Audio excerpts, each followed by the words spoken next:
दी media times में एक बार फिर आपका स्वागत है। किंग्स रोड स्थित नीलकंठ कॉलोनी बरसाना धाम में श्री शुक पीठाधीश्वर दादा गुरुदेव सरकार श्री रसिक माधुरी शरण जी महाराज के 124वीं पावन जन्मोत्सव जयंती के क्रम में 9 दिवसीय संगीतमय राम कथा में व्यासपीठ पर विराजित आचार्य राजेश्वर महाराज ने कथा के 7वें दिन राजा दशरथ का श्री राम के वियोग में प्राण त्यागने, निषाद राज का भरत से मिलन, राम भरत मिलाप प्रसंग का वर्णन किया। आचार्य श्री ने कहा कि प्रत्येक मनुष्य को कर्म का फल भोगना ही पड़ता है। अयोध्या के राजा दशरथ के हाथों जब भूल से श्रवण कुमार का वध हो गया तो उन्हें राम का पिता होते हुए भी पुत्र वियोग का फल भोगना पड़ा। आचार्य श्री ने कहा कि कर्म का फल भी प्रत्येक व्यक्ति को भोगना पड़ता है, चाहे वह कोई सामान्य मनुष्य हो या स्वयं भगवान राम के पिता दशरथ। इस मौके पर सिया राम डोगरी के महंत श्री अयोध्या दास जी महाराज, मुहाना पशुपतिनाथ मंदिर के महंत श्री कमलेश जी महाराज व कथा व्यास श्री आशीष जी महाराज ने कथा स्थल पर आकर श्रद्धालुओं को आशीर्वाद प्रदान किया। सरस परिकर के प्रवक्ता प्रवीण भैया ने बताया कि कथा 9 जनवरी तक प्रतिदिन 1:30 बजे से शाम 5 बजे तक हो रही है।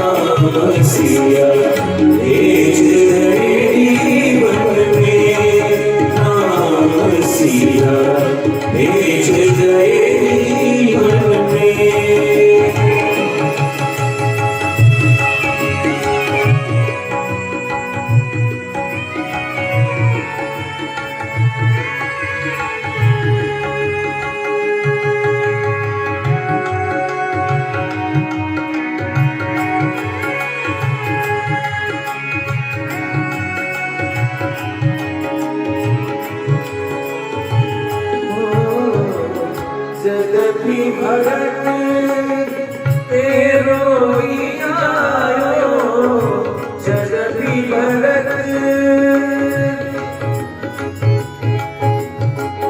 जगति भगत तेरो आयो, तेरी करनी तेरी न जाओ, अपना पर तेरे अपना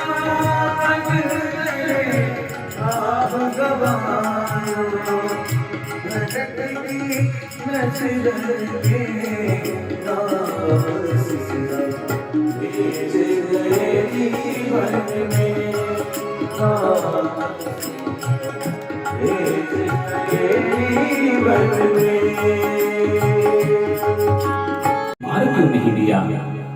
यदि तुझे यही कुचक्र रचना था, यही षड्यंत्र रचना था, तो मुझे जन्म देते ही मार देती। आज मैं कितना दुर्भाग्यशाली हूं कि मेरे कारण मेरे पिता का देहांत हो गया। मेरे ज्येष्ठ भ्राता श्री राम, जिनसे बढ़कर सम्मानित व्यक्ति इस संसार में मेरे लिए कोई और नहीं था, आज वही राम मेरे कारण वन वन घूम रहे होंगे, भटक रहे होंगे, और साथ में जिनके चरण ही कमल के समान कोमल है, वो सीता जो कभी पैदल नंगे पैर नहीं चली, आज वही कुंठ का तीर्ण पथ पर नंगे पैर चल रही होंगी। और ये सब मेरे कारण, मुझे मेरा ही दोष है। यदि मैं नहीं होता तो मेरी माँ ये षड्यंत्र, ये कुचक्र आज भला क्यों रचती? गुरुदेव वशिष्ठ ने आकर के समझाया कि भरत, भाभी प्रबल है, हानि लाभ जीवन मरण, यश अपयश विधि हाथ। बोले संसार में जीना मरना, हानि लाभ, ये सब जो है ना, ये ईश्वर के हाथ है। बोले जो आया है उसे एक न एक दिन जाना ही है, आया है सो जाएगा। राजा रंक फकीर, कोई सिंहासन चढ़ चला तो कोई ही बना जजीर। तुम्हारे पिता तो सौभाग्यशाली हैं, उनके लिए शोक करने की आवश्यकता नहीं है। शोक तो उस व्यक्ति के लिए किया जाता है जो अपने धर्म से पथभ्रष्ट हो गया हो। जिस और तुम्हारे तो पिता राजा थे और उन्होंने अपनी प्रजा का जिस प्रकार से, जिस वत्सलता के साथ उन्होंने उनका पालन पोषण किया, वो शोक करने योग्य नहीं है। शोक तो ऐसे व्यक्ति का किया जाता है जो अपने जिसने अपने कर्तव्य का पालन नहीं किया हो, धर्म का पालन नहीं किया हो। अरे तुम्हारे और शत्रुघ्न जैसे, राम और लक्ष्मण जैसे पुत्रों को प्राप्त करके वो धन्य हो गए हैं। और तब भरत जी से अंतिम संस्कार कराया महाराज दशरथ का।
राम जी ने समझाया कि भरत के बारे में ऐसा सोचना भी अच्छा नहीं है। और तब उधर भरत जी महाराज चले आ रहे हैं, चलते चलते पैदल पैदल एक एक पल, एक एक युग के समान बीत रहा है प्रभु के युग में। पर्वतों की श्रृंखला और फिर चित्रकूट पर्वत का शिखर दिखाई दे रहा है। अब तो बोले पहुंचने ही वाला हूं और तब सामने उधर प्रभु श्री राघवेंद्र सरकार बैठे हुए महाराज ऋषि मुनियों के बीच में, लक्ष्मण जी हाथ में हाथ जोड़कर सेवा में खड़े और पीछे से भरत जी ने आकर दूर से ही दंडवत प्रणाम किया और दूर से ही प्रणाम किया। तो अब लक्ष्मण जी ने देखा पीछे भरत जी है, आगे राम जी की सेवा किसे प्राथमिकता दें। अब राम जी की सेवा तो सर्वोपरि है ही महाराज, परंतु लक्ष्मण जी तो आचार्यों के आचार्य हैं। उन्होंने तुरंत वहीं पर खड़े खड़े कहा कि हे प्रभु, भरत भैया प्रणाम कर रहे हैं। और जैसे ही सुना कि भरत जी आए हैं तो प्रभु श्री राघवेंद्र सरकार कर रहे हैं।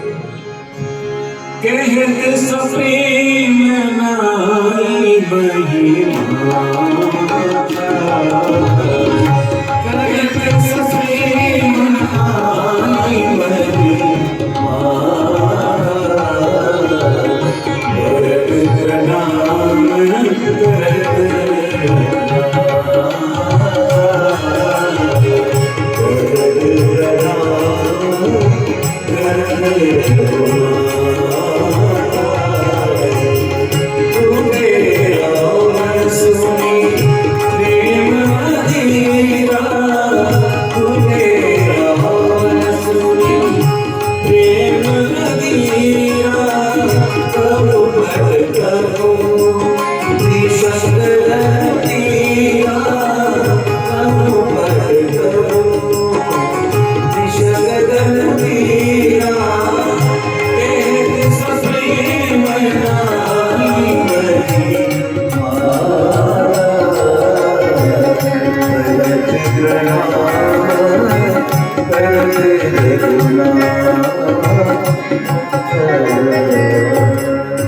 जैसे ही सुना कि भरत आए हैं, प्रभु श्री राघवेंद्र सरकार उठे और उठ करके दौड़े अपनी सुबोध खो बैठे।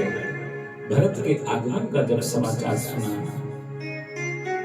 पटका कहीं गिरा, तरकस कहीं गिरा, धनुष कहीं गिरा, और दौड़ रहे हैं दोनों एक दूसरे की तरफ। भरत चाहता है पहले रघुबर को शीश झुका लूं मैं, रघुवीर चाहते हैं पहले छाती से उसे लगा लूं मैं। आखिर रघुबर की विजय हुई, हाथों पर उसको उठा लिया, वह चरण छुए उससे पहले छाती से उसे लगा लिया। दोनों दौड़ रहे हैं एक दूसरे से। भरत जी सोचते चरणों में लिपट जाऊं जा करके, और राम जी सोच रहे कि वो चरणों में लिपटे उससे पहले अपने वक्षस्थल से, अपने हृदय से भरत भैया। दोनों एक दूसरे की तरफ दौड़ रहे हैं, दोनों का मनोभाव अलग अलग। वो चरणों से लिपटना चाहते हैं, वो हृदय से लगाना चाहते हैं। और जैसे ही समीप हो गए और जैसे ही झुके महाराज, राम जी महाराज ने बीच में ही बाहों में थाम लिया और उठा करके बड़ी मजबूती से गाढ़ आलिंगन प्रभु श्री राघवेंद्र सरकार ने भरत जी के साथ किया, अपने अंक में भर लिया। महाराज मिलन की मिजाई बखानी, कब खुलियरम करम मनवानी, परम प्रेम पूरन दो भाई, मन बुद्धि सुचित अहमित दोनों का मिलन देखकर बोले गोस्वामी तुलसीदास जी कहते हैं कि वर्णन करते नहीं बनता इस मिलन का। ब्रह्मा जी आदि भी महाराज अपनी सुबुद्ध खो बैठे हों, उस दृश्य को देखकर ऐसा मनोहारी दृश्य है। अत्यंत प्रेम दोनों में एक दूसरे के प्रति भरा हुआ, दोनों एक दूसरे के सुबुद्ध को बड़ी देर तक एक दूसरे को से लिपटे हुए हैं। और तब प्रभु श्री राघवेंद्र सरकार ने पूछा कि और कौन कौन आया? बोले सभी लोग आए भगवान, गुरुदेव वशिष्ठ भी, माता अरुंधति भी, सभी माताएं चतुरंगी की सेना सहित आए हम तो। और महाराज प्रभु श्री राघवेंद्र सरकार स्वयं दौड़े अपनी माताओं से मिलने के लिए, गुरुदेव वशिष्ठ से मिलने के लिए। और तब तो महाराज क्षण भर में सब लोग एक दूसरे से आकर के मिले। इधर कौल भील और किरात निषाद आदि जो है महाराज, वो दोनों में भर भर करके फल लेकर के आते उनके लिए, अवधवासियों के लिए, और उनको देते। अवधपुर वासी बदले में कुछ देते उनको महाराज, तो कहते हैं कि नहीं हमें कुछ नहीं चाहिए। बोले इससे ज्यादा और लाभ क्या होगा हमें? तो बोले जो मिल गया वो कम थोड़ी है। बोले हम तो, बोले इससे बड़ी क्या कृपा हो सकती है भगवान की कि हम आप लोगों के सामान नहीं चुरा रहे, नहीं तो हमारा काम यही था। बोले हम तो, बोले यही काम करते थे कि लोगों के आने जाने वालों की संपत्ति लूट लिया करते, सामान चुरा लिया करते थे। प्रभु की कृपा से हम आपके सामान नहीं चुरा रहे, इससे बड़ी कृपा और क्या हो सकती है? इसलिए कुछ नहीं चाहिए, नहीं ले रहे। और तब भरत जी महाराज से सारा विचार विमर्श हुआ। कैसे भरत जी ने कहा कि हे प्रभु, बस आपको ले जाने के लिए आए हैं। बोले भरत तो पिता की आज्ञा हुई है, इसलिए भरत में नहीं जा सकता, वन में रहने की आज्ञा है। बोले कोई बात नहीं, आप और लक्ष्मण चले जाइए सीता जी को साथ लेकर, आपके स्थान पर मैं और शत्रुघ्न दोनों वन में रह जाते हैं। राम जी समझाते हैं कि भरत, पिता की आज्ञा मुझे वन में रहने की थी, तुम्हें नहीं। ये तो लक्ष्मण भी आ गया, सीता भी आ गई, इनको थोड़े ना थी आज्ञा, परंतु इनका स्नेह प्रेम है। परंतु तुमको जो पिता की आज्ञा हुई है उसका पालन करो। खूब समझाया बुझाया महाराज। जनक जी महाराज भी आगे उस समय पहले वहां गए थे, अब अवधपुरी और सूचना मिली तो यहाँ तक पहुंच गए। अब राम जी ने देखा, खूब समझाया बुझाया। जब भरत जी महाराज आए थे ना यहाँ तक, तब तक बड़े उद्विग्न थे कि मेरी माँ ने क्या क्या कर दिया, कैसा दुष्चक्र चला, षड्यंत्र रचा मेरे लिए, ये सब बड़ी। लेकिन जब राम जी के दर्शन किए तो सारा वो जो मन का वो उद्विग्न था सब शांत हो गया। और तब प्रभु श्री राघवेंद्र सरकार ने वशिष्ठ मुनि से प्रार्थना की वापस लौटने की। भरत को समझाया। भरत ने कहा कि मैं तो तीर्थों का जल लेकर के आया था, आगे आप क्या राज तिलक करके लेके चलेंगे, इसका क्या करूं। और तब अत्रि ऋषि की आज्ञा से उसको एक कुएं में जो है स्थापित किया उस जल को, और वो कुआं आज भी भरतपुर के नाम से जाना जाता है, चित्रकूट। और तब मुखिया मुख सो चाहिए, खान पान कहूँ एक, बाल ही पोसहि सकल अंग, तुलसी सहित विवेक। समझाया राजा का कर्तव्य क्या होता है क्या नहीं। बोले जिस प्रकार से मुख भोजन करने के लिए तो अकेला ही होता है, लेकिन मुख के द्वारा किए गए भोजन से जिस प्रकार से शरीर के सभी अंगों का समान रूप से पालन होता है, पोषण होता है, बोले उसी प्रकार राजा तो एक होता है, लेकिन संपूर्ण प्रजाजनों का भरण पोषण का दायित्व उस राजा का होता है। जिस राजा के राज्य में प्रजा कष्ट पाती हो, उस राजा का शीघ्र ही विनाश हो जाता है। राजा के धर्म, मुखिया के धर्म समझाए। और तब भरत जी महाराज ने कहा कि हे प्रभु, मेरे लिए आज्ञा क्या है। चरण पादुकाओं की कामना करते हैं। राम जी ने सोचा कि यहाँ महाराज जनक भी है, जो ससुर है, वशिष्ठ ऋषि गुरुदेव है, इनके सामने अपने चरण पादुकाएं कैसे दूं। परंतु भरत का अतिशय स्नेह और प्रेम जब देखा तो अपने आप को रोक नहीं सके और अपने खड़ाऊ प्रदान की। महाराज प्रभु करी कृपा पावरी दीने, सादर भरत शीश धर लीने, सादर भरत शीश धर लीने। राम भक्त ले चला रे राम की निशानी, राम भक्त ले चला रे राम की निशानी, राम भक्त ले चला रे राम की निशानी, राम भक्त ले चला रे राम की निशानी।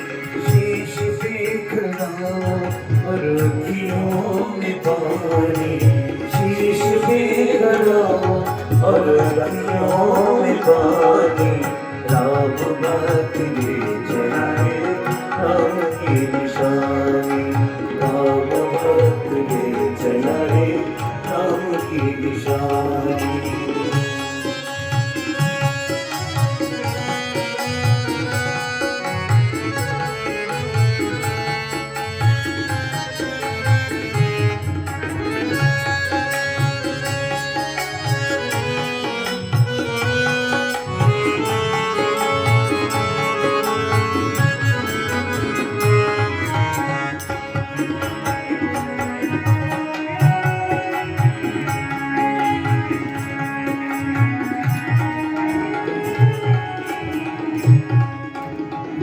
शीश खड़ा ले चलाए से, शीश खड़ा ले चलाए से, राम सी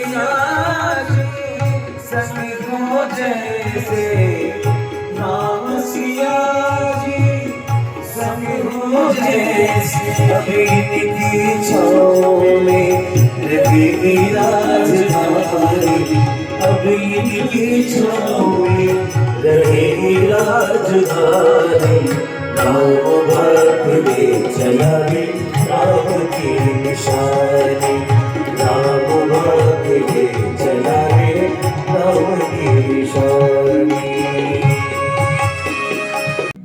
क्यों हम तो ये मानते हैं कि भाई आज सारी दुनिया के बड़े से बड़े डॉक्टर कहते हैं कि भाई कम से कम स्ट्रेस हो, तनाव हो।